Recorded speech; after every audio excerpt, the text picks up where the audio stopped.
Waitress kisses handsome billionaire stranger, you're my husband's twin. His shocked words will leave you in tears. I never meant to kiss him. But when he walked into my diner with my dead husband's face, something inside me broke. What he told me next shattered my entire world, and might just put my life in danger. Sarah wiped down the counter at Rosie's diner for the 1000th time that day, her fingers raw from the harsh cleaning solution. 6 years as a waitress had taught her that customers tipped better when everything gleamed, and tips were all that stood between her and eviction this month. The bell above the door jingled, and she plastered on her customer service smile without looking up. Sit anywhere you'd like, I'll be right with. The words died in her throat as she finally glanced toward the entrance. There, silhouetted against the late afternoon sun, stood her husband. Her dead husband. The coffee pot slipped from her fingers, shattering across the checkered floor.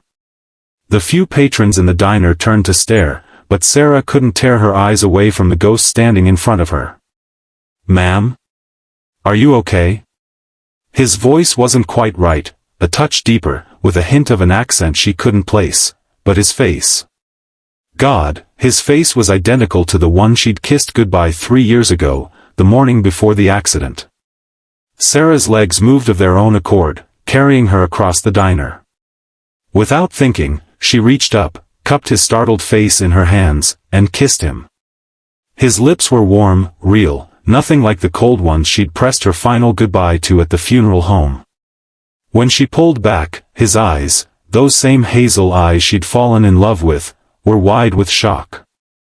The diner had gone completely silent. I'm sorry, she whispered, reality crashing back. You look exactly like Sarah, he breathed, recognition dawning in his expression. You're Michael's wife. The floor seemed to tilt beneath her feet. How do you know my name? How do you know Michael? His next words hit her like a physical blow. I'm James. Michael's twin brother. Asterisk asterisk asterisk. That's impossible, Sarah said, her voice barely audible over the hum of the diner's ancient refrigerator. Michael was an only child. He grew up in foster care. James guided her to a booth in the corner, away from curious eyes. His expensive suit looked wildly out of place against the worn vinyl seats. He thought he was, James said, his fingers drumming nervously on the table. We were separated as infants. I was adopted by the Blackwoods. He stayed in the system. Sarah's mind raced. In 3 years of marriage, Michael had never mentioned even the possibility of a twin. But the evidence sat across from her, a mirror image of the man she'd loved and lost, right down to the small scar above his right eyebrow. I've been searching for him for years, James continued. When I finally tracked him down 3 months ago, I discovered he'd died. And that he had a wife. His eyes, so achingly familiar, studied her face. I never expected to find you like this. Why now? Sarah demanded, anger suddenly flaring. Where were you when he was growing up alone? Where were you when I was burying him? James flinched. I didn't know he existed until 5 years ago. My adoptive parents never told me I was a twin. I found out by accident, a medical test that showed genetic markers for an identical twin. It took me years to find him. Sarah's phone buzzed in her apron pocket. Her boss.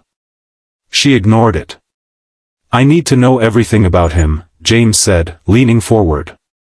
Please. Before she could answer, the diner's door burst open. A tall man in an expensive black suit scanned the room, his eyes locking on James. The color drained from James's face. We need to go. Now, he said, grabbing Sarah's wrist.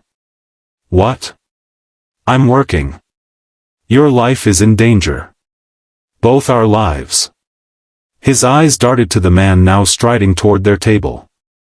Michael didn't die in an accident. Asterisk asterisk asterisk. 3 hours later, Sarah found herself in a penthouse apartment overlooking Central Park, trying to process everything James had told her during their escape from the diner. James Blackwood wasn't just Michael's long-lost twin. He was the heir to Blackwood Industries, a global tech empire worth billions. And according to him, Michael's death was no accident, it was murder. "I don't understand," Sarah said, pacing across the plush carpet that probably cost more than her yearly salary. "Why would anyone want to kill Michael? He was a mechanic. We lived paycheck to paycheck." James stood by the floor-to-ceiling windows, his silhouette eerily reminiscent of how Michael used to stand at their apartment window, watching the street below.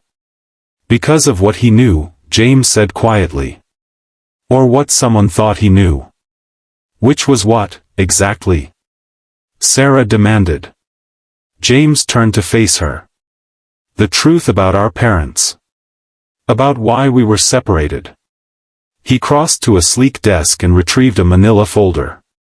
"Our biological father was Gregory Winters." The name meant nothing to Sarah. He was the lead scientist on a classified government project in the early 90s. He and our mother were killed in what was reported as a lab accident when we were 6 months old. "What kind of project?" Sarah asked, though something in her gut told her she didn't want to know. "Genetic modification. They were working on enhancing human capabilities." James's expression darkened. "The project was shut down after their deaths, all records sealed. But someone's been cleaning house, eliminating anyone who might know what really happened." Sarah sank onto the couch. "This is insane." Michael fixed cars. He coached Little League on weekends. He wasn't involved in some government conspiracy. "He didn't know he was," James said. "But 3 years ago, he applied for a passport. The biometric scan triggered a flag in a classified database. Someone noticed." Sarah's mind flashed to the weeks before Michael's death, the strange calls, his increasing paranoia, the feeling they were being watched. "The man at the diner," she said slowly. "He works for whoever killed Michael?" James nodded grimly. "His name is Vance. He's a cleaner for a private security firm with government contracts. He's been tracking me for months.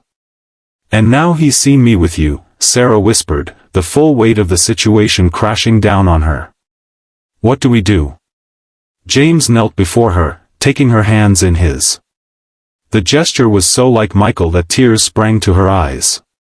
"We find the truth," he said. "And we make them pay for what they did to my brother." In that moment, looking into eyes so familiar yet belonging to a stranger, Sarah made her decision. For 3 years, she'd been sleepwalking through life, a widow at 28, working dead-end jobs and coming home to an empty apartment filled with memories. Now, she had purpose. And maybe, just maybe, a second chance at the life that had been stolen from her. "I'm in," she said. "Where do we start?" ******. The next morning found them in a storage facility on the outskirts of town. Sarah's hands trembled as she unlocked the unit she'd rented after Michael's death, filled with the belongings she couldn't bear to keep but couldn't bring herself to throw away. Michael was organized to a fault, she explained, pulling back the rolling door. He kept everything, receipts, manuals, old phones. "If there's anything that might help us, it'll be in here." James moved through the unit with reverence, touching Michael's tools, running his fingers over the spines of books. "It's strange," he murmured. "Seeing pieces of a life I should have shared." Sarah watched him, still struggling to reconcile this billionaire with her humble husband. They had the same face, the same mannerisms, but where Michael had been open and easy to read, James was guarded, intense. "Here," she said, pulling out a box labeled personal. "This is where he kept important documents." They sat cross-legged on the concrete floor, sifting through the contents. Birth certificate, social security card, high school diploma, the paper trail of an ordinary life. "Wait," James said suddenly, holding up a small leather-bound journal. "Did you know about this?" Sarah shook her head. "I've never seen it before." James opened it carefully. Inside were pages of Michael's neat handwriting, interspersed with diagrams and what looked like scientific notations. "These are research notes," James said, flipping through the pages with increasing excitement. "Genetic sequencing, experimental protocols, this is my father's work." "How would Michael have gotten that?" Sarah asked. "I don't know, but," James stopped abruptly, staring at a page near the back. "Oh my God! What is it?" He turned the journal so she could see. There, taped to the page, was a small photograph of two identical baby boys, held by a smiling couple. Written beneath in faded ink, "James and Michael, 3 months." "He knew," James whispered. "He knew about me." Before Sarah could respond, her phone rang, an unknown number. She answered cautiously. "Mrs. Winters?" a woman's voice asked. "My name is Dr. Eleanor Chen. I worked with your father-in-law." Sarah's eyes met James's. "How did you get this number?" "Michael gave it to me, as an emergency contact. I've been in hiding since the project was compromised, but I've been monitoring the situation. I know you're with James now. What do you want?" "To help you both. And to warn you, what they're after isn't just information. It's in your DNA. In both of you." "Both of us?" Sarah repeated, confused. "You're pregnant, Mrs. Winters. With Michael's child. And that child carries the genetic modifications they've been trying to perfect for 30 years. The phone slipped from Sarah's numb fingers. Asterisk asterisk asterisk. 6 weeks later, Sarah stood on the balcony of James's safe house in the mountains, watching the sunset paint the sky in shades of orange and pink.